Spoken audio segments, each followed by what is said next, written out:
Jerusalem ছিল প্রাচীন মণ্ডলীর মুখ্য কেন্দ্রবিন্দু। পঞ্চাশ সপ্তমীর পরে সুসমাচার প্রচার শুরু হয় এই জেরুসালেম থেকে। জিহুদিরা খ্রিস্টানদের উপর তাড়না শুরু করলে বিশ্বাসীরা ছড়িয়ে পড়ে এবং সুসমাচার বিভিন্ন প্রান্তে পৌঁছতে শুরু করে। পেরিতেরা জিহুদিদের মধ্যে সীমাবদ্ধ না থেকে পরজাতীয় বা জেন্টাইলদের কাছে সুসমাচার প্রচার শুরু করে দেয়।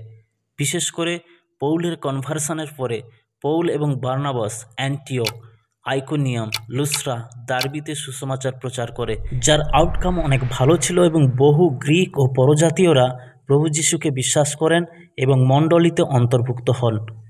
পরজাতীয়রা মণ্ডলীতে যোগদানের ফলে কিছু সমস্যা দেখা যায়, যা অলমোস্ট মণ্ডলীকে চরম সংকটের মুখে দাঁড় করিয়েছিল, যার সমাধানের জন্য আনুমানিক 48 to 50 খ্রিস্টাব্দে খ্রিস্টীয় মণ্ডলীর প্রথম বৈঠক ডাকা হয়।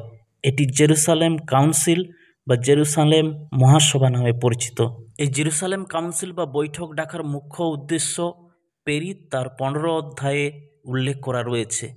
15 অধ্যায়ের প্রথম পত্রটি ছিল এই কাউন্সিলের মুখ্য কারণ। লেখা রয়েছে, পরে জিহুদিয়া হইতে কয়েকজন লোক আসিয়া ভাতৃগণকে শিক্ষা দিতে লাগিল যে, তোমরা যদি মোশির বিধান অনুসারে ছিন্নত্বক না হও তবে পরিত্রাণ পাইতে পারিবে না। ঘটনাটি ঘটেছিল অ্যান্টিওক বা আন্তোখিয়া মণ্ডলীতে, যেখানে কয়েকজন জিহুদি খ্রিস্টান, যারা খ্রিস্টান হয়েছিল কিন্তু মনে করত পরিত্রাণ পাওয়ার জন্য মোশির ব্যবস্থা পালন করা একান্ত প্রয়োজন। এখানে মোশির ব্যবস্থা বলতে 10 কমান্ডমেন্ট নয়, কিন্তু এছাড়াও যে 613টি ছোট ছোট আইন রয়েছে সেই আইনগুলোকে বলা হয়েছে। এই জিহুদি খ্রিস্টানরা যখন শুনল অ্যান্টিওক ও তার আশেপাশে বিস্তর সংখ্যায় অইহুদিরা খ্রিস্টকে বিশ্বাস করেছে, তারা ভাবল অইহুদিরা খ্রিস্টীয় মণ্ডলীতে প্রবেশ করে মণ্ডলীকে অসূচিত করবে। তাই তারা অ্যান্টিওক মণ্ডলীতে নবদীক্ষিত বিশ্বাসীদের শিক্ষা দিতে শুরু করে যে অইহুদিদের ইহুদি ধর্মে আসার জন্য যেমন মোশির বিধান মতে সুন্নত করার নিয়ম রয়েছে সেটা ফলো করতে হবে, না হলে তারা কেউ পরিত্রাণ পাবে না। এখন প্রাচীন ইহুদি খ্রিস্টানরা খ্রিস্ট ধর্মকে আলাদা ধর্ম হিসাবে দেখেননি। তারা মনে করত এটি ইহুদি ধর্মেরই অংশ, আর খ্রিস্ট হলেন মসিহ। তাই তারা মোশির বিধানগুলি পালন করতে চেয়েছিল এবং পুরাতন নিয়ম শৃঙ্খলাগুলোকে ধরে রাখতে চেয়েছিল। সুন্নত হলো অসুচিতা থেকে সূচীকরণের একটি মাধ্যম। তকছেদ বা সুন্নত না করলে পরিত্রাণ নাই, এটাই ছিল তাদের বিশ্বাস।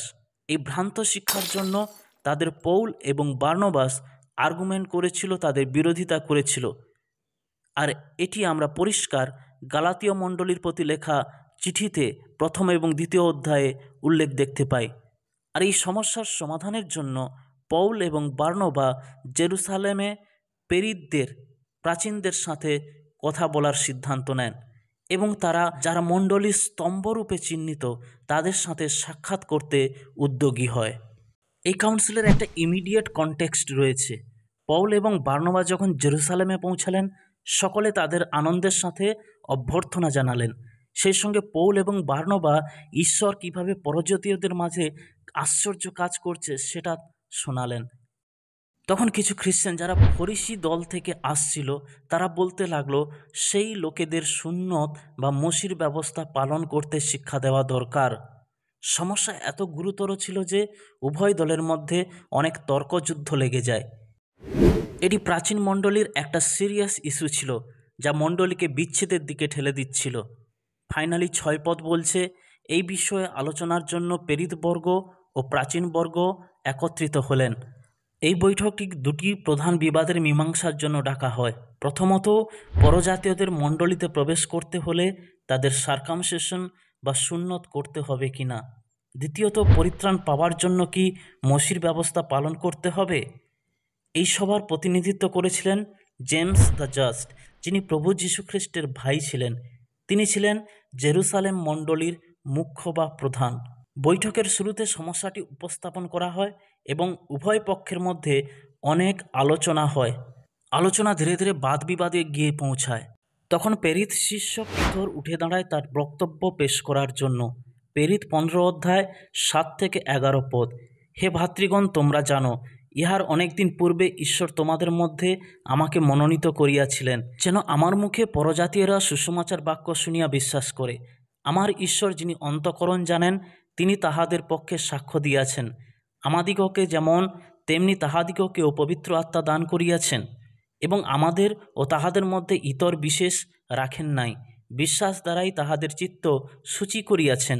অতএব এখন তোমরা কেন ঈশ্বরের পরীক্ষা করিতেছ? শিষ্যগণের ঘাড়ে সেই জোয়ালি দিতেছ, যাহার ভার না আমাদের পিতৃপুরুষেরা না আমরা বহন করিতে সমর্থ হইয়াছি।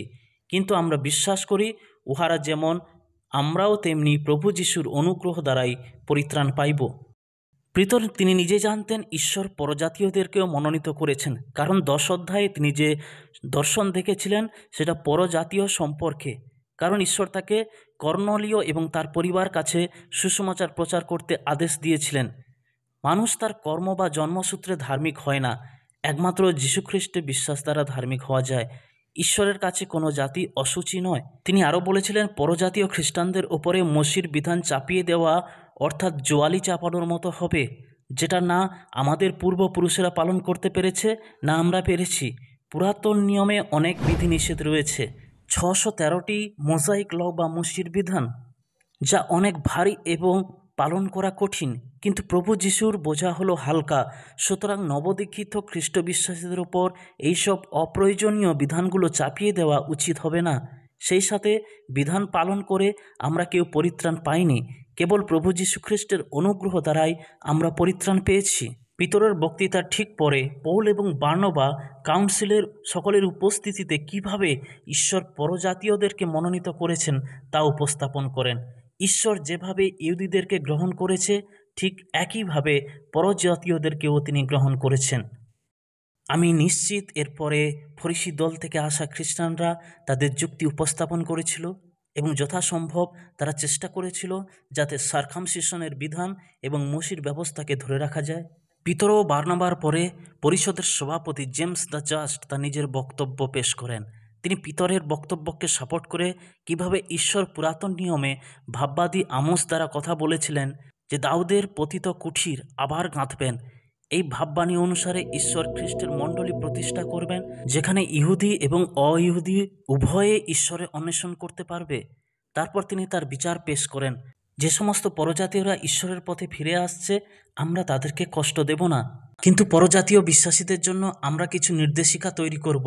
এখন আসুন দেখি কাউন্সিল কি ঠিক করেছিল। জাকবের বক্তৃতার পর কাউন্সিল 3টি সিদ্ধান্ত নিয়েছিল।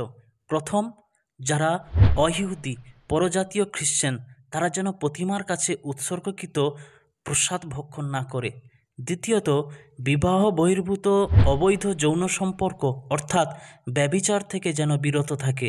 তৃতীয়, রক্তযুক্ত মাংস এবং গলা টিপে মারা প্রাণীর মাংস ভোজন না করে। জেরুসালেম সভাতে নেতৃত্ববৃন্দ ঠিক করল যে জিহুদা এবং শিলকে পত্র দিয়ে অ্যান্টিওক মণ্ডলীতে পাঠানো হবে পৌলের সঙ্গে, যাতে কোনো বিভ্রান্তিকর পরিস্থিতির সৃষ্টি না হয়।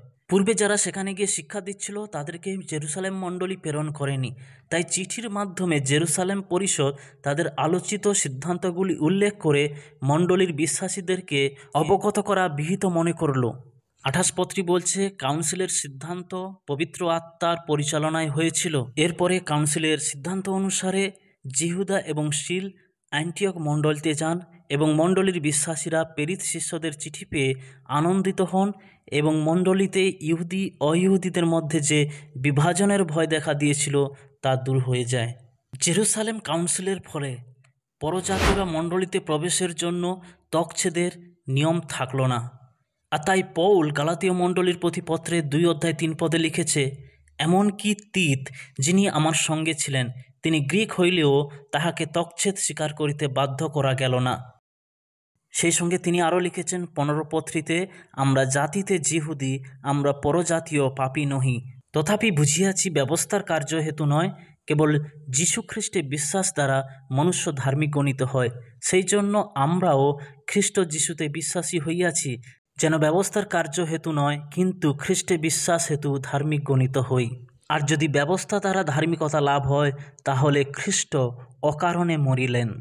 সেই সঙ্গে জেরুসালেম কাউন্সিল আমাদেরকে অবগত করে যে মণ্ডলীতে কাউন্সিল বা বৈঠকের কতটা প্রয়োজন, যা আলাপ আলোচনার মধ্য দিয়ে সুষ্ঠু সিদ্ধান্ত নিতে সাহায্য করে। সেই সঙ্গে বহু মণ্ডলী রয়েছে যারা নিয়মের ভাণ্ডার করে রেখেছে। যখন কেউ বিশ্বাসে আসে তাকে তারা সেই মণ্ডলের নিয়ম কানুন শিক্ষা দিতে শুরু করে। আর তারা ভুলে যায় যে নিয়ম কানুন পালন করে কেউ ধার্মিক হবে না, কিন্তু যীশু খ্রিস্টে বিশ্বাস দ্বারা। তাই যখন নতুন কেউ খ্রিস্টের পথে আসে, তাকে মণ্ডলীর নিয়ম কানুন না শিখিয়ে তাকে কিভাবে খ্রিস্টের পথে চলা যায় সেটা শেখানো অতি গুরুত্বপূর্ণ। হ্যাঁ, অবশ্যই নিয়ম কানুনের প্রয়োজন রয়েছে, কিন্তু এটা লক্ষ্য রাখা দরকার যেন সেটা তার জন্য বোঝা স্বরূপ না হয়ে দাঁড়ায়। সেই সঙ্গে কাউন্সিল এটাও রিমাইন্ড করে দেয় যারা নতুন বিশ্বাসে আসছে তারা যেন প্রতিমা পুজো এবং প্রতিমার প্রসাদ ভক্ষণ, ব্যভিচার এবং বিভিন্ন রকমের পাপ কর্ম থেকে তারা বিরত থাকে। ভিডিওটি দেখার জন্য অসংখ্য অসংখ্য ধন্যবাদ। আশা করি আপনি নতুন কিছু শিখতে পেরেছেন। অবশ্যই লাইক, কমেন্টস এবং চ্যানেলটি সাবস্ক্রাইব করতে ভুলবেন না। ধন্যবাদ।